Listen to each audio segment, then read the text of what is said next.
Welcome to Of Sound Mind and Spirit. I'm Shelly. And I'm Lisa. We're sisters walking together on a journey of faith. We're not perfect. We definitely don't have all the answers. We're inviting you to walk with us as we explore ways we can better know and grow in our faith together.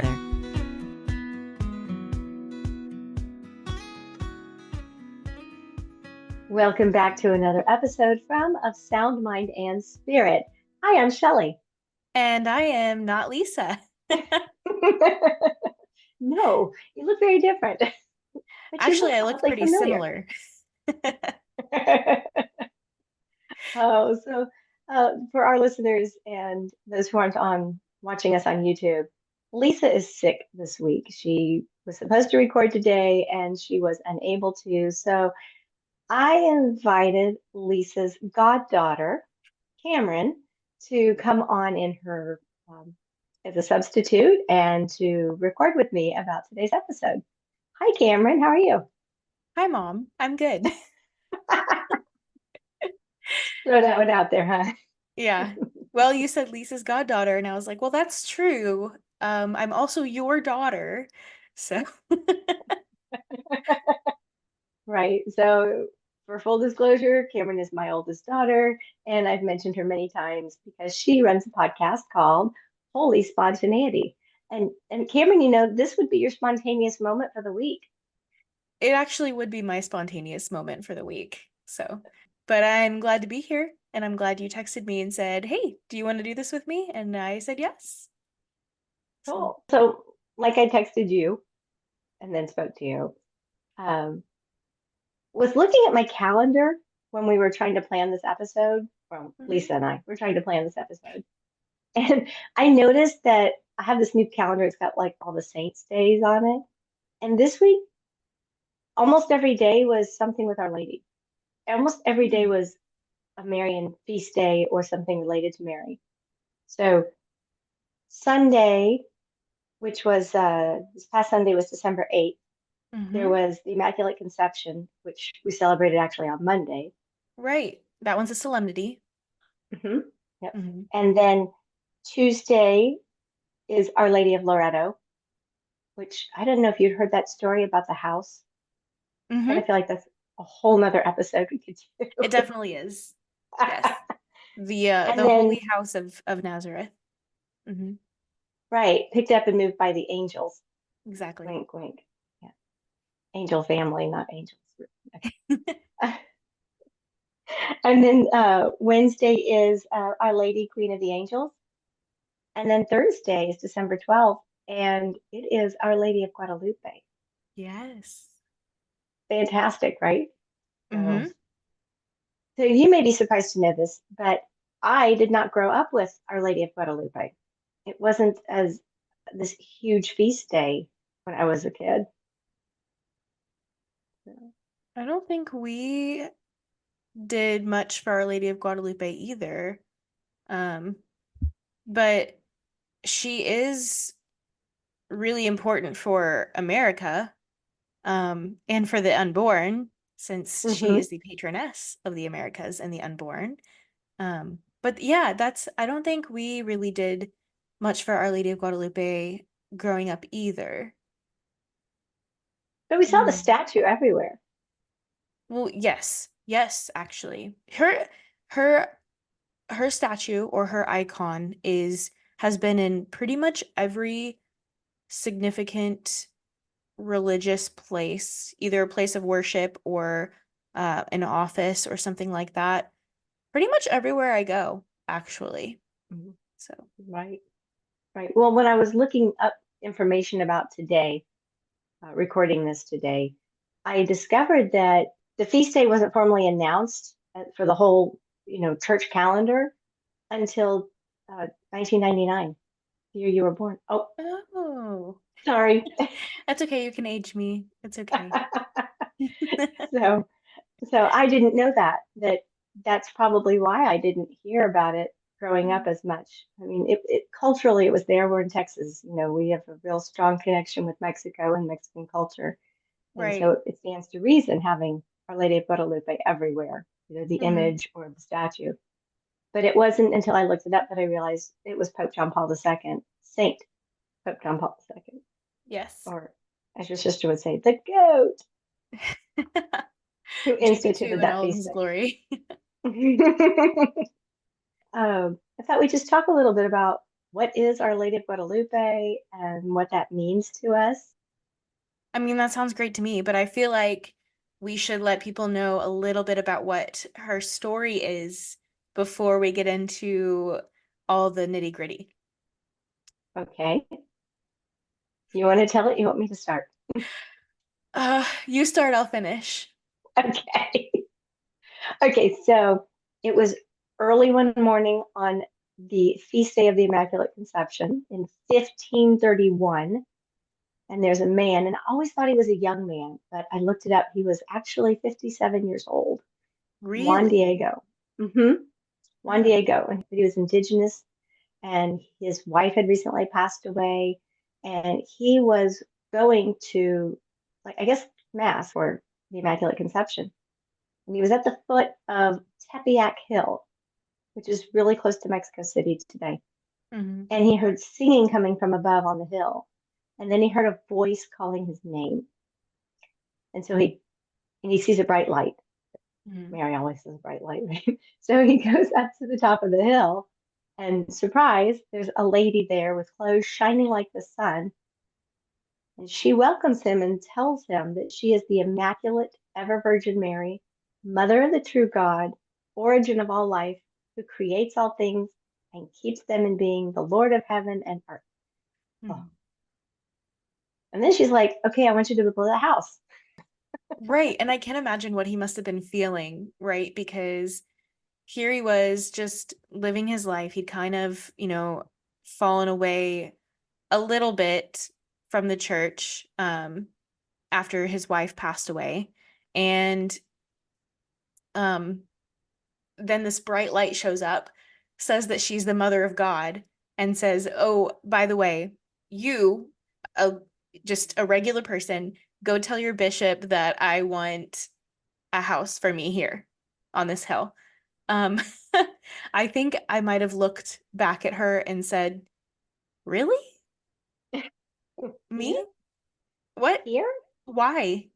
I probably honestly would have just questioned her, which I'm not proud of, but Well, he might have. There's no record of it, but you never know, right? yeah. So what does he do next? He goes to the bishop and he says, you'll never know. Guess what I just found out? I mean, Hmm. he was already a Christian, a Catholic, so he already believed in Mary. And naturally, the bishop's like, yeah, I don't think so. Yeah. It's Go away. funny. It's funny how the bishops always underestimate who Mary chooses to appear to, right? I mean, we see the same thing in Lourdes, which is a whole other topic, of course, but um yeah, the bishops are always like, I don't think so. Come back with a sign. Ask her for a Yeah, sign. Hmm. Fatima. Yes. Hmm. Oh, but I see what you did there. You went to Lourdes because I am the Immaculate Conception. Yes, also I was there. Keep reminding me. So, but then she comes and appears to him again. Hmm. And she's like, so what happened? You need to go back and talk to the bishop again. Hmm. And again, he goes back, and the bishop then says, okay, bring me a sign, and then I'll believe you. So his uncle, he lived with his uncle. His uncle was very elderly and he was super sick. And so Juan Diego was looking actually for a priest because he was like, my uncle's about to die. I'd love for him to have last rites. So he was like, I don't have time for Mary right now. I'm not going to go up the hill. I'm going to go around the hill. And so Mary, of course, she's like, wow, the attitude, comes down from the hill and sees him there. And of course, he's, like, sorry, Mary, I really, like, the bishop's still asking for a sign, but I really need to get to my uncle. And, all of this is just a lot for me right now. And so she says to him, am I not here who am your mother? Are you not under my shadow and protection? Am I not the fountain of your joy? And then she says, do not grieve nor be disturbed by anything. Do not be afflicted by the illness of your uncle who will not die now. Be assured that he is now cured. And so Juan Diego, in attempting to avoid Mary to get the last rites from the priest, which would have been a great good, instead got a greater good because Mary came to him and said, don't avoid me. I'm your mom, and your uncle's going to be all right. So, but of course, that's all fine and wonderful, but he still doesn't have anything to bring back to the bishop. So Mary sends him to the top of the hill and she says, go cut flowers. And But not what just kind of flowers were they? roses, Mm-hmm. and in December Mm-hmm. on the top of a hill. Mm-hmm. Yeah. And you know what kind of roses they were? Definitely not native, that's for sure. No, this was kind of special though. Um, she she I think the story goes that she arranged the roses in his tilma. And for those who don't know, a tilma is like a cloak and it's made out Mm-hmm. of a cactus fiber, Mm-hmm. so it's kind of a rough, raw fiber. And she arranges these roses in his tilma so that he can bring them to the bishop. Well, spoiler alert, they're Castilian roses, Mm-hmm. not native to Mexico, and they're actually from the specific region of Spain where the bishop is from. So the Yeah. bishop would immediately recognize and know that this Mm-hmm. is a miraculous sign that he asked Yeah. for. So Yeah. I love that because A, details do not go unnoticed with Mary and Jesus. And B, I just love that Mary is not passive. Like she is so spunky and she's like, fine, the bishop wants something, as a sign. I'm gonna give him a sign and it's gonna spook him into doing exactly what I've requested. So, um, yeah, so Juan Diego takes all these roses back to the bishop and then tells him what he saw at the top of the hill. And then the bishop was in a room with a lot of other people. And so everyone else and the bishop just fell to their knees because all of these roses came out of the tilma and there was an image of Our Lady on the tilma. Like, I believe that. wasn't painted on, wasn't, Juan Diego couldn't have just sat there and painted it as he was coming down the hill, right? So, but the flowers like fell out of the tilma, revealing that image of Our Lady. Um, and so the bishop, of course, immediately ordered the construction of a chapel, and he's there like begging for forgiveness for not believing in the beginning. Um, and so Our Lady gets her chapel.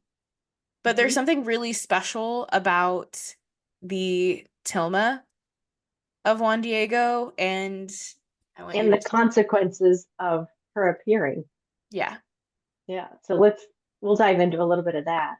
Hmm. Uh, I want to point out that Juan Diego was not the only person that she appeared to in these 3 4 days of events in what I say it was 1531. Hmm. She also appeared to his uncle, which I think was Juan Bernardino, and Yes. she told him, "You're going to be healed," and Hmm. he was healed. And so that makes 5 apparitions, I think, over the course of the time there, and it's Yeah. really amazing. So Cameron, where Yes. is the Tilma today? It's in Mexico City, In and the you can go shrine. see it. And you know how close it really is to where we live in Texas? Mm, I don't know. How close? It is only 912 miles away. Wow. We need to go. We do need to go. I We mean, could we make it could, our own little family pilgrimage. we need to go. Yeah. Yeah. I don't know why we haven't been, but I don't know. Our eyes have always been overseas.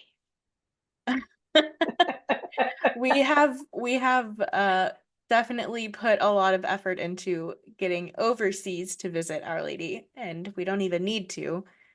Mhm. We could just No. go across the border. Yeah. It's also one of only 16 formally recognized Vatican approved Marian apparitions. And Pope Leo the 13th in 1895 was the one to actually approve that. Crazy, isn't it? How the Vatican, ahead of the church, has all these rules and processes so that they make sure everything is definitely investigated and they Mhm. can say with certainty that something, I think they call it supernatural, Right. which just means super and natural, like greater than something that's normally in nature, Right. that this has truly taken place and happened. But yeah, at 16, there's hundreds of accounts of Mary appearing Hmm. all throughout history. Hmm. Um, Yeah, that's and interesting. you know what's really interesting to me? I was actually thinking about it just now. I didn't mention this to you earlier, but um I find it really interesting, the process that these apparitions have to go through. And, on the one hand, people might say, like, why wouldn't we believe, Mary when she appears to these saints? Why does it need to go through a process? And I think that it's not about believing that Mary appeared. I think it's more so to kind of encourage the church to look to Mary in these different titles. Um, and also just to kind of comfort people who may be a little bit more hesitant to accept these. I think a lot of people need the approval of the Vatican in order to, like, I don't know, feel okay feeling close to this title of Mary. Um, so To it's accept it. it's not the Vatican saying, like, oh, it's not real until we proclaim it real. It's really like, we've looked into this, and if there's anybody who comes and says this isn't legitimate, we can back it up. So, Yeah. yeah. I didn't really look hard at the process because they actually changed it earlier this year, this calendar year. But I know that like the local bishops can approve things first. And then so it's kind of like saints. There's a hierarchy and there's a process and it goes up and up and up. But I Right. agree with you there about it's one thing to believe, but there's another thing to like kind of wonder, like, is this really happening? Hmm. Did this really happen? Hmm. And I think because the Vatican has the authority to say, I mean, they don't just do it willy-nilly. They have authority to say, yes, this is true. We've checked all the angles and we feel confident in saying that we believe without a doubt, and you should feel confident in believing it too. Oh, yeah, absolutely. I think that's important because we live in a time now where we have to defend our faith. We're called to defend our faith. And sometimes it just, it's a little easier for us if the Vatican has gone through all of these processes, because then we can pull from that and say, like, well, look at what this scientist was brought in and was able to look at this and determine its validity. Um, and because, a lot of times if we use religious arguments, people are like, but that's what just the church says, right? And so the Vatican goes through a whole length to make sure that um, we have the ability to defend our faith and especially to defend our mother. So, Hmm. And so that's why what we're going to talk about this tilma is so fascinating. oh yeah. Okay. So, what makes it so special, right? And there's two reasons kind of at the top. The first one is that it is the only apparition where Our Lady left a miraculous image of herself, and it's not made by human hands. And Mhm. the only other thing I can think of that's kind of like that is the Shroud of Turin, Mm. that there is a miraculous image Mhm. of Christ on the Right. shroud. Well, in this case, it's Our Lady. It's the only one that we know of. Mhm. And the second thing is and I did not know this, but it's the only universally venerated Madonna and child image where she appears pregnant instead of holding the infant Jesus. Holding the Christ child. Right. Hmm. Yeah. Yeah. I don't know why, except maybe because that's how she was connecting with this indigenous Aztec culture. Mm. But that's also why we can consider her the patroness of the unborn, right? Because she appears pregnant in this image. Hmm.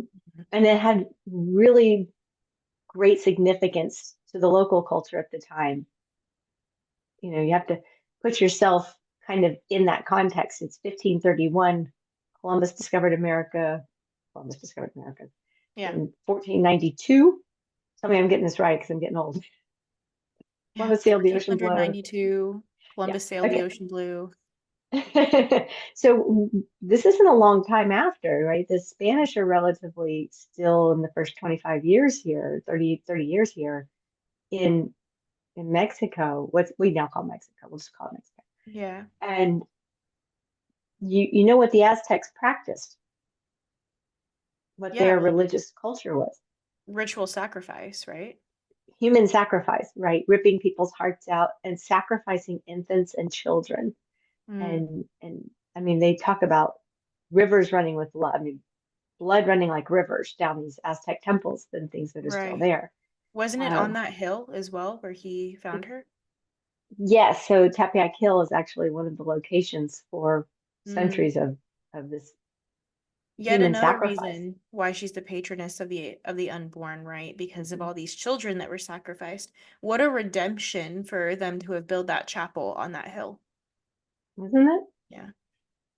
Okay, so then, as we mentioned, the image is on her tilma, and it's on display. It's still on display, Mm-hmm. and it's been examined scientifically many, many times. And Cameron, there's not a single brushstroke. There's not even any sign of paint.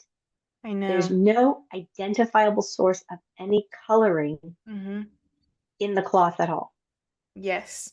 Yes. right?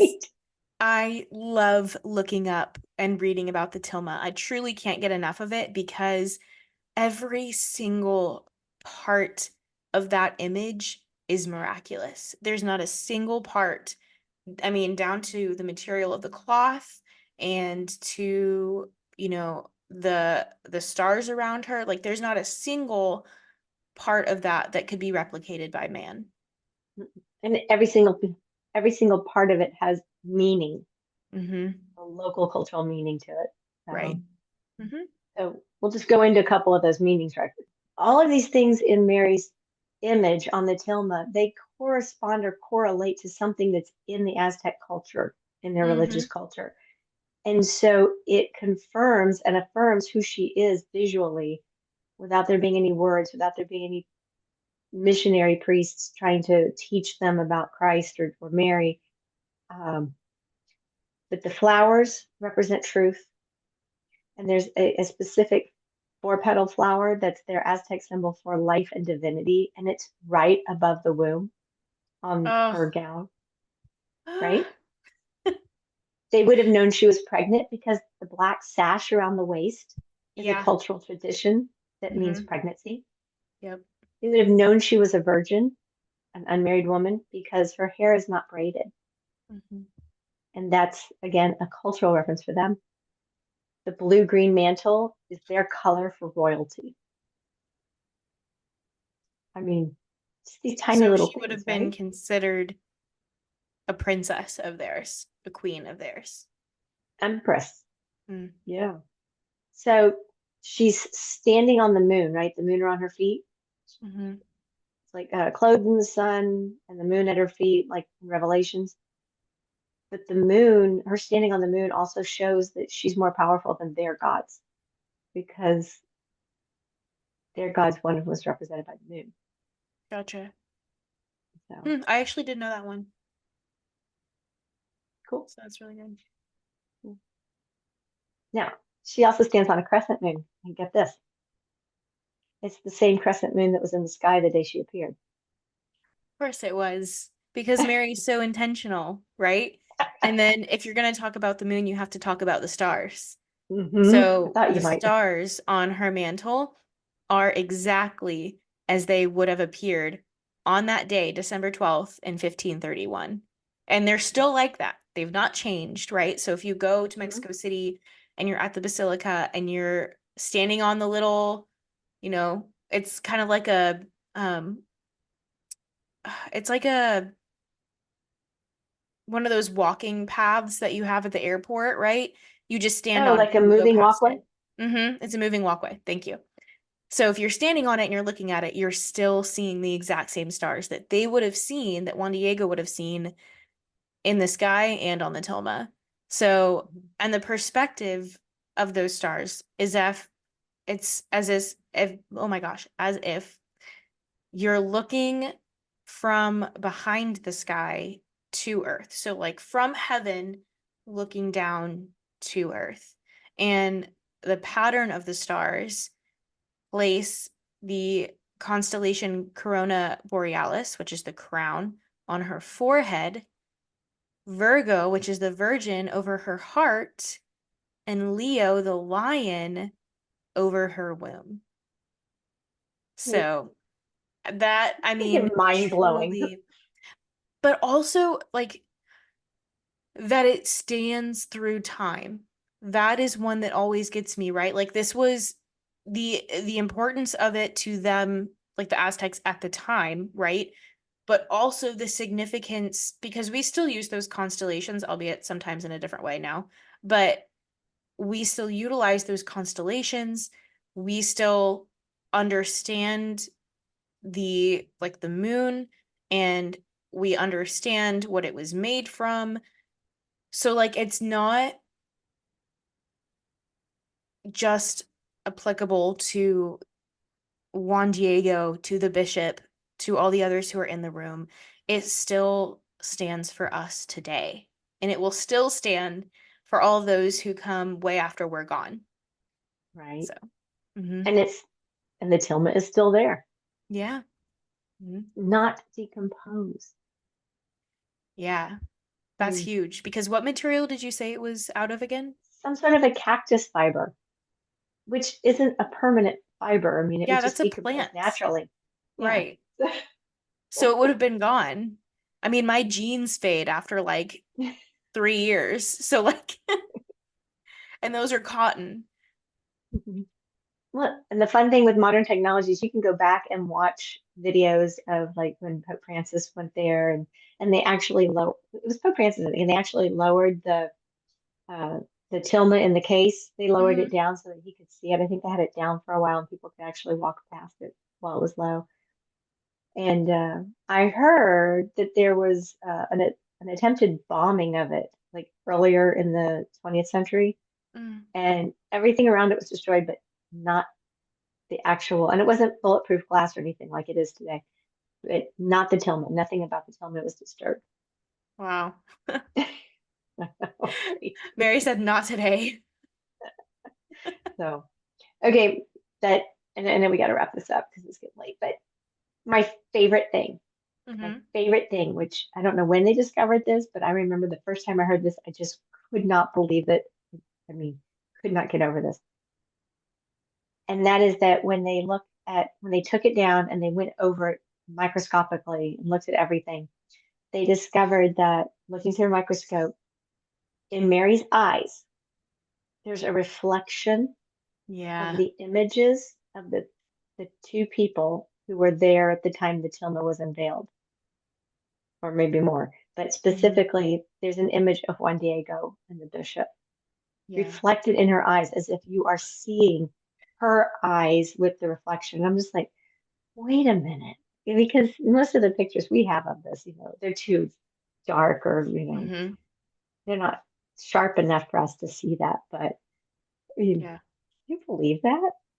I mean, it kind of gives me the shivers a little bit, like seeing exactly what Mary would have seen, and also that she allowed us to see what she was seeing through the image that was on the tilma.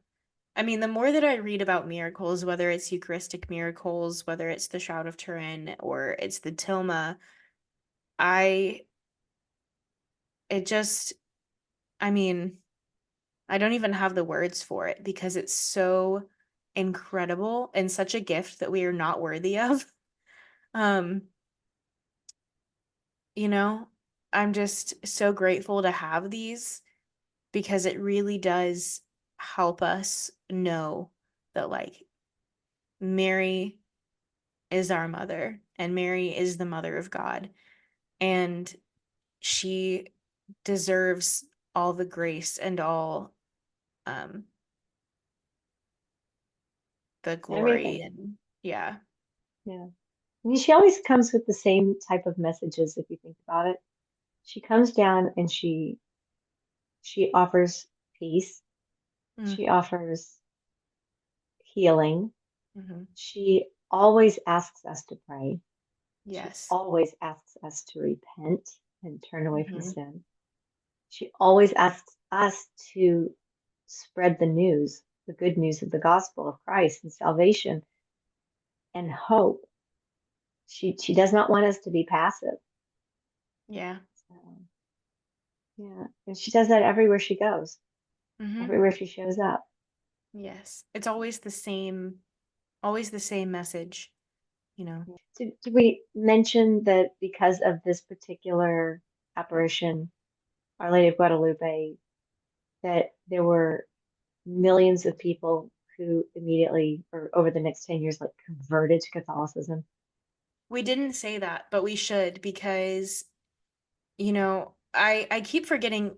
Sometimes I forget how young the Americas are opposite to Europe and other continents. I just kind of Mhm. forget how young the Americas are. Mhm. Um, but that is really significant because what was going on in Europe at the time? In the 1500s, there's Hmm. this this person, a priest called Martin Luther, who was Yeah, nailing something to a church door. yeah, yeah. Martin Luther, who was splitting up the church for the, I think, second time. So Mm. And all then, of well, that was don't going forget, on. you've got King Henry VIII now, who Yes, within 10 years, more or less, of this event created was another church. Right. creating his own church. Hmm. So there's a lot of turmoil over there, but Hmm. here you've got these new people arriving on what they consider to be a new continent.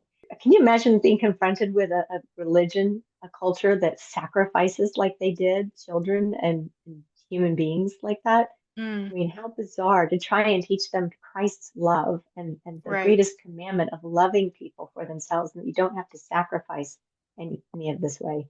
Yeah. But they said that over 10 years, over 9 million people converted without Wow. force, without bloodshed, without, it averages out to like 3,000 people. Yeah. Truly of the only the of like their own conversion of heart, right? Because of this apparition. Hmm. Yeah. That's incredible. So Worth anyway. noting for sure. So, um, you went to the Blessed Stanley Rother Shrine in Oklahoma City, didn't you? I did.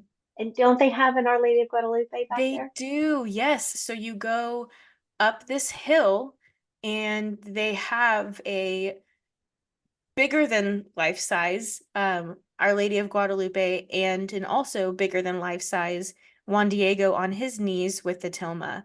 And I think I have a picture, maybe I can send it to you.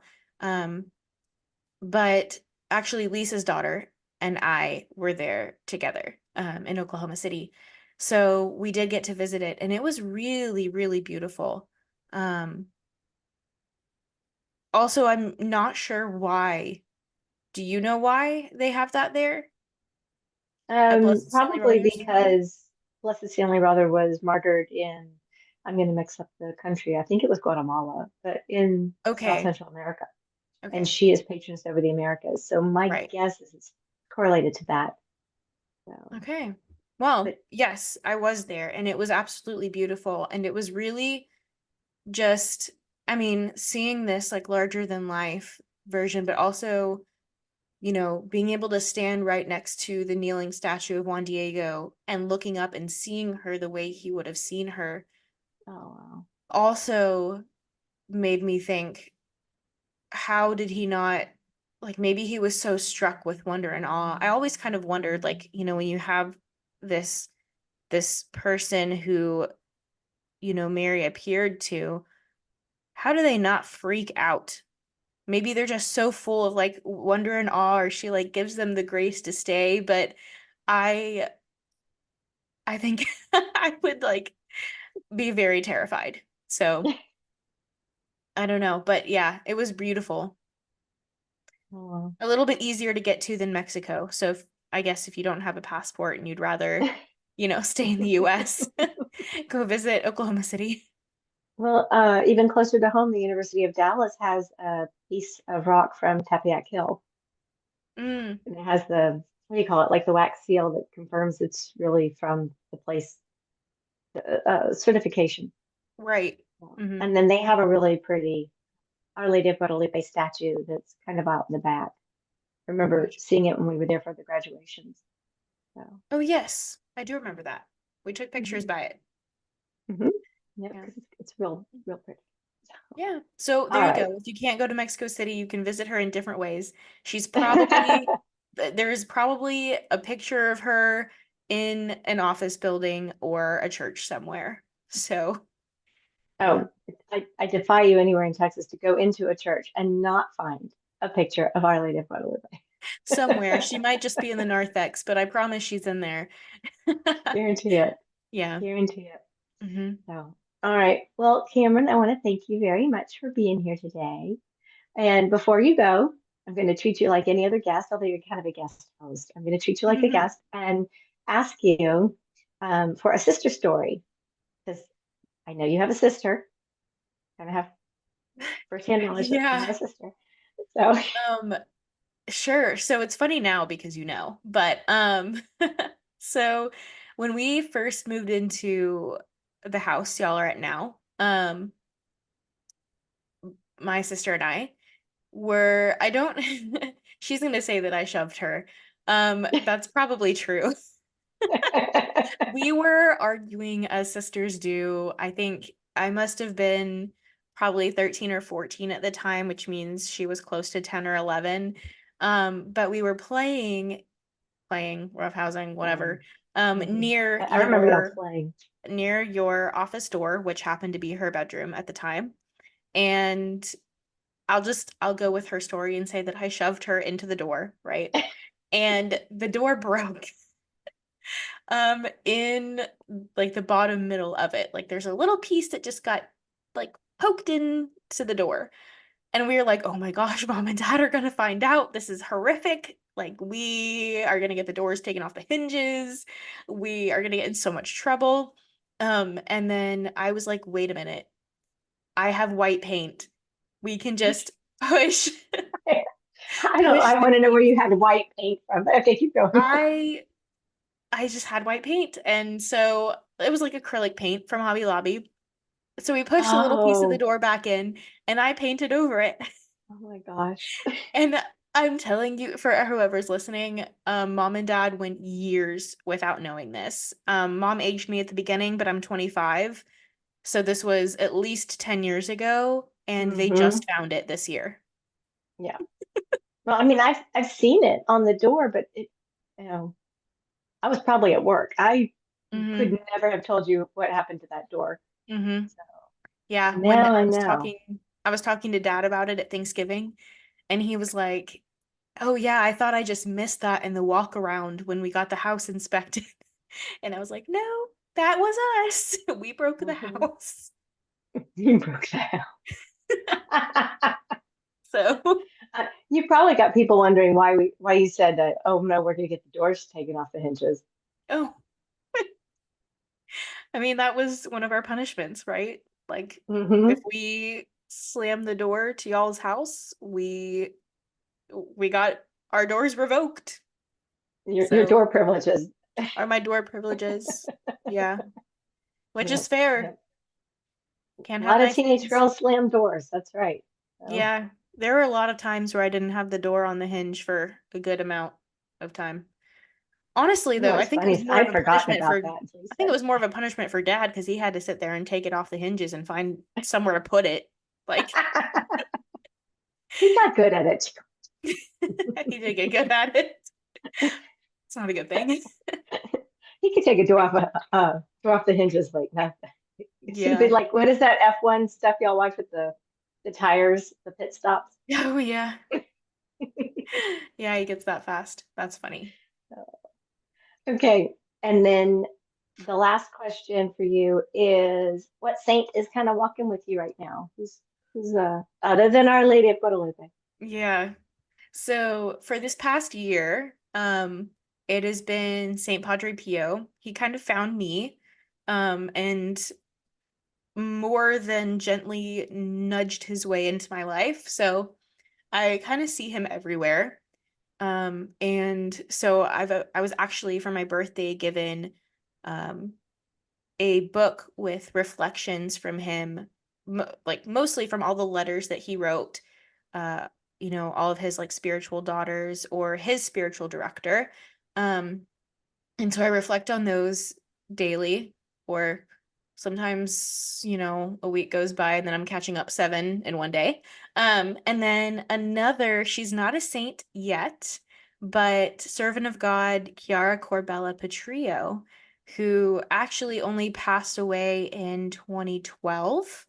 And she has been also just kind of popping up occasionally in my life. So I'm curious to see how my relationship with her will grow, but both of those saints have been really, really lovely to me, and both on, not too far from each other in Italy. So the next time I'm back in Italy, I'll just have to visit them.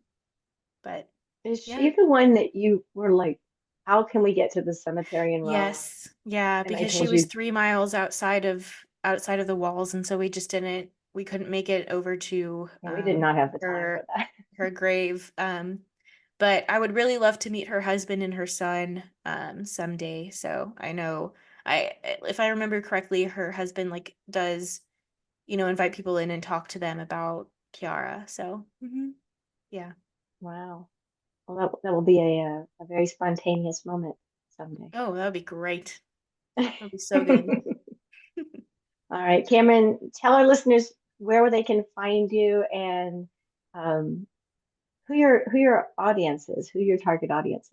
Yes, so I was gonna say for all those who are listening, if you would like to listen, or if you have young adults who would like to listen, my college friend and I host a Catholic young adult podcast. It's called Holy Spontaneity, and you can find it on Apple, Spotify, and Google. We're also on Instagram at Holy Spontaneity.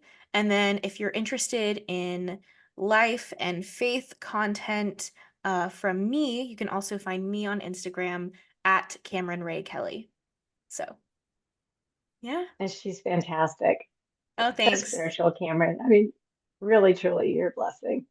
Well, Oh, I don't know thanks, what I Mom. deserve to have you. Stop. You can't. This is emotional for a podcast, okay? This is nothing like when Lisa, your aunt and I are talking. So we'll see how it lands. I don't know. I'm just a little more spontaneous. Uh, no, she's pretty spontaneous, your Aunt Lisa. I'm the one that likes to have a plan, and now we'll just see what happens. Mm. So, all right. Well, Aunt Lisa, or your Aunt Lisa, sorry, Al. Lisa usually does all of the closing stuff and tells people to like and share and leave us a review for Christmas as our little hmm Christmas present. If you like hmm our podcast, to give us a review, um, leave us a comment. Yeah. You could probably say it for me better. So make sure you go ahead and like and subscribe. Leave us a rate and review, because that tells the algorithm to put this in front of other people who would also enjoy this episode. And for a little Christmas present, if you haven't gotten them one yet, leave a 5-star review. And make sure you actually type something up, because that's a lot more helpful to the algorithm than just a rating. Thank you There, again. there she is. See? Uh, all right. Well, thank you everyone who is listening, and we really appreciate you. I hope you have a wonderful feast day of Our Lady of Guadalupe if you're listening on Thursday when this Yeah. comes out. And if not, spend some time and look up her story. And seriously, y'all go find the picture of her eyes, the reflection Mhm. in her eyes, and look at the tilma. All right. Definitely do that. Thanks everyone for being here. You can say bye. Oh, bye. Bye.